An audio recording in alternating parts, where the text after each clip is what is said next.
జై శ్రీమన్నారాయణ. జై జై శ్రీమన్నారాయణ. ఉత్తర రామాయణంలో భవభూతి అనే ఒక కవి అద్భుతంగా చెప్తాడు.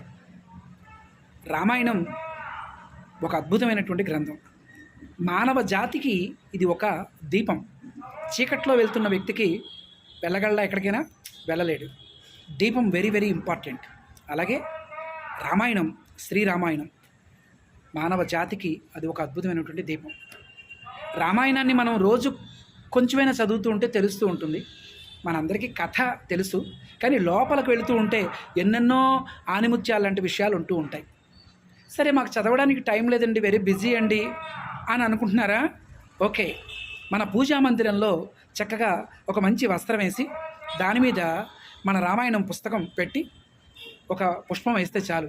గంగా నదిలో మునిగితే ఎంత పుణ్యమో రామాయణాన్ని మనం దర్శిస్తే అంత పుణ్యం.